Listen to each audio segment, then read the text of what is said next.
Gloria a Jehová nuestro Dios. Bendita es su palabra por toda gracia y en ella el mensaje de cada día.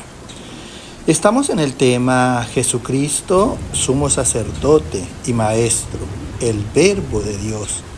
Tercera parte. Desnudos llegamos del vientre, desnudos nos vamos del mundo. Gloria sea al gran sumo sacerdote, mi pastor y maestro, mi Señor Jesucristo, el Verbo de Dios. El que quiera hacer la voluntad de Dios, conocerá si la doctrina es de Dios, o si yo hablo por mi propia cuenta. Escrito está: Espíritu Santo, derrama de tu presencia, glorifícate, salva en este día. Amados, Dios nos salva no quitando, escúchalo bien, no quitando milagrosamente la deshonestidad, la inmoralidad de la carne, sino dejándolas nosotros de hacer en la obediencia a su palabra, con la aspiración de una buena conciencia hacia Dios. Escúchalo, es una buena conciencia, no es una mala conciencia. La conciencia de nosotros debe ser buena siempre hacia Dios. Y en ningún otro hay salvación. Escúchalo, por favor. Jesús, porque Jesús es el Verbo, es la palabra, es Dios. Y desgraciadamente ha sido reprobado por el mundo. La pregunta es, entonces, ¿cómo se va a salvar el mundo? Escrito está en la primera carta de Pedro, capítulo 3, del verso 3 al 5. Capítulo 4, del verso 3 al 5. Baste ya el tiempo pasado para haber hecho lo que agrada a los gentiles, andando en concupiscencias, abominables idolatrías, embriagueces, lascivias, orgías y disipación. A estos les parece cosa rara que vosotros no corráis con ellos en el mismo desenfreno de disolución. Y os ultrajan, pero ellos darán cuenta al que está preparado para juzgar a los vivos y a los muertos. Mira. Los juicios de Dios no terminan en la vida, en la muerte también hay juicios. Dice aquí, escucha con atención porque nos habla aquí el apóstol Pedro, y él nos dice, referente al tema, basta ya el tiempo pasado para haber hecho lo que agrada a los gentiles. ¿Quiénes son los gentiles? Todas las gentes del mundo. Fuera pues del pueblo de Israel, de la nación de Israel. Dice, andando en concupiscencia, que es el apetito natural de la carne que lleva al hombre a malos deseos, a malas pasiones y placeres. Estas concupiscencias que son abominables, idolatrías, porque ¿cómo empieza la obra de la concupiscencia? Primero, ¿por qué es abominable? Porque es rechazo a Dios. Y es la manera de gloriarse el mismo hombre, por él mismo. O sea, cree más en él mismo y en otras cosas que en Dios. Buscan en otras cosas que idolatran las suertes y las bendiciones. Por eso Dios dice que son abominables idolatrías, embriagueces, lascivias, orgías y disipación.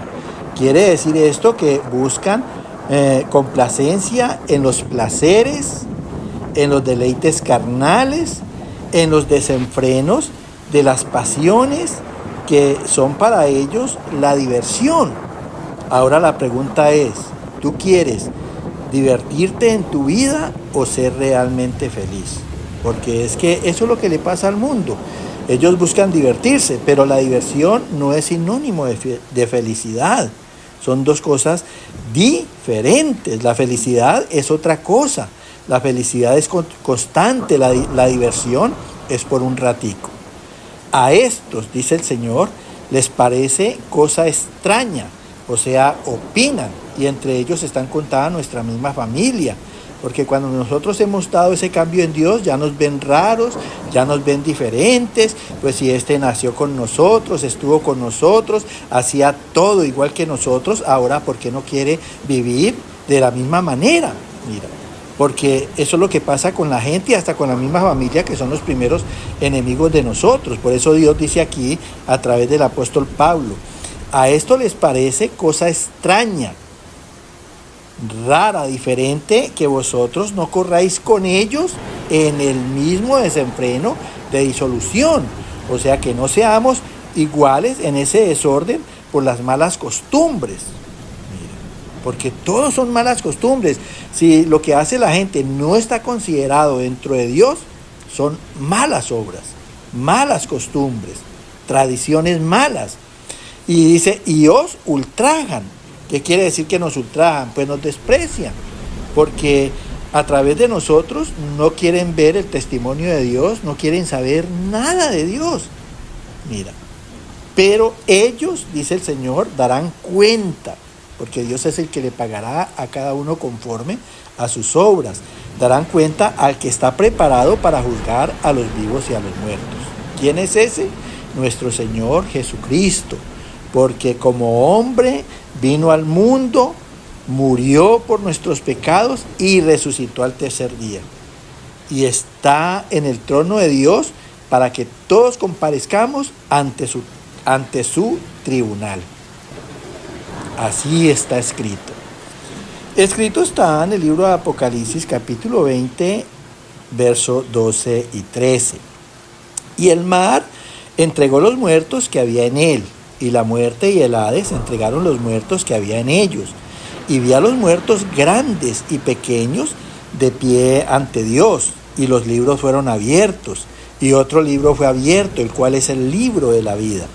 Y fueron juzgados los muertos, cada uno, según sus obras, por las cosas que estaban escritas en los libros. Mira, tremendo. Y de verdad que a mí me da temor. No sé a los que escuchan, y no se trata de infundir miedo. Es la oportunidad que nos está dando Dios para ponernos de acuerdo con Él. Dice aquí en el libro de Apocalipsis el apóstol Juan, dice, y el mar entregó los muertos que habían en él. ¿Cuántos muertos no desaparecieron? Personas que desaparecieron en el mar. Y dice aquí, el mar entregó los muertos que había en él, y la muerte y el Hades. ¿Qué es el Hades? El lugar de donde están los muertos que murieron sin la gracia de Dios y sin Cristo. Ese es el Hades. Dice, entregarán los muertos que había en ellos. Y vi a los muertos, grandes y pequeños, de pie ante Dios, y los libros fueron abiertos. ¿Cuáles son esos libros? Los libros en donde están las obras y las acciones de cada persona en el mundo, que es como el alma, en donde está todo lo que hemos hecho. Y otro libro fue abierto, el cual es el libro de la vida. ¿Cuál es ese libro de la vida? En donde estamos inscritos los que creemos en Dios y hemos pactado con Él y vivimos nuestras vidas en acuerdo con su voluntad, con su sentir, con su parecer. Y fueron juzgados los muertos cada uno, según sus obras, por las cosas que estaban escritas en los libros. Tremendo. Dios nos libre. Escrito está en el profeta Isaías, capítulo 26, verso 9. Con mi alma te he deseado en la noche, y en tanto que me dure el espíritu dentro de mí, madrugaré a buscarte, porque luego que hay juicios tuyos en la tierra, los moradores del mundo aprenden justicia. Mira, sabiendo esto, esos dos versos pasados, le dice el profeta Isaías a Dios, con mi alma te he deseado, anhelo conocerte, y en tanto que me dure el espíritu dentro de mí, o sea, en tanto que yo viva, que esté vivo, que el espíritu no haya sido exhalado en mí, madrugaré a buscarte. ¿Por qué le dice madrugaré a buscarte? Porque Dios es el todo para nosotros, y así como es el todo, debe de ser la primera necesidad. Antes de que pongas un pie sobre la tierra, es bueno hablar con Dios, orarle a Dios.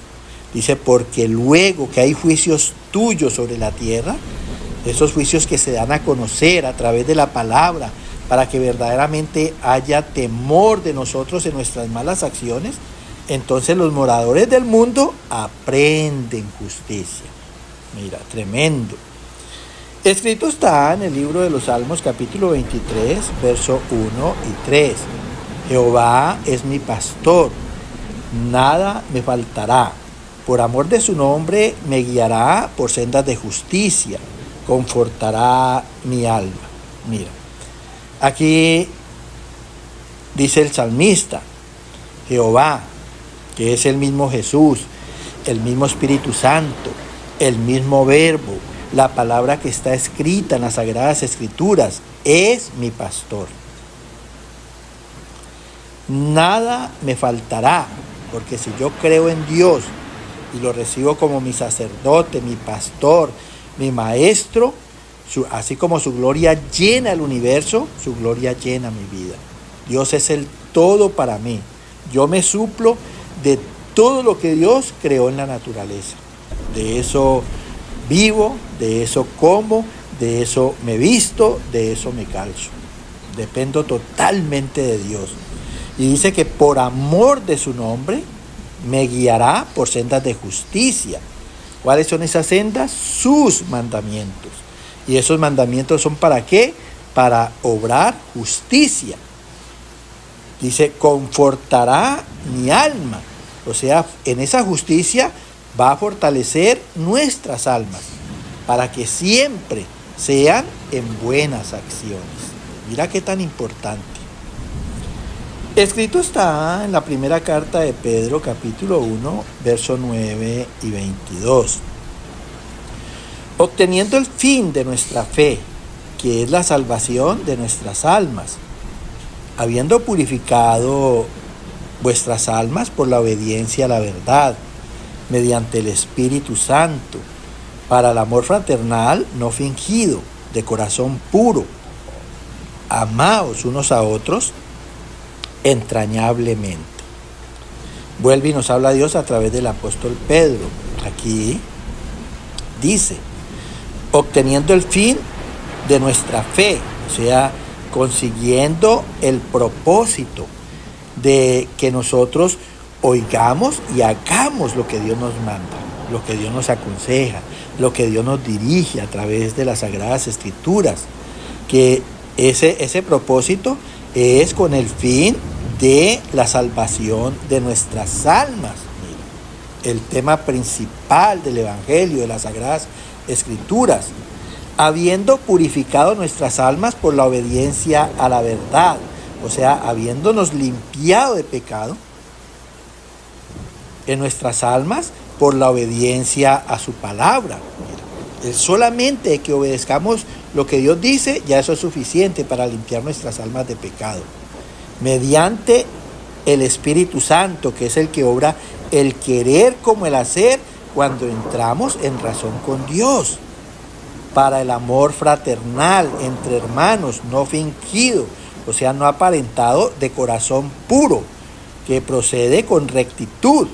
Y dice, para terminar, amaos unos a otros entrañablemente. Amémonos entre hermanos siendo buenos y compasivos. Mira, eso quiere decir entrañablemente.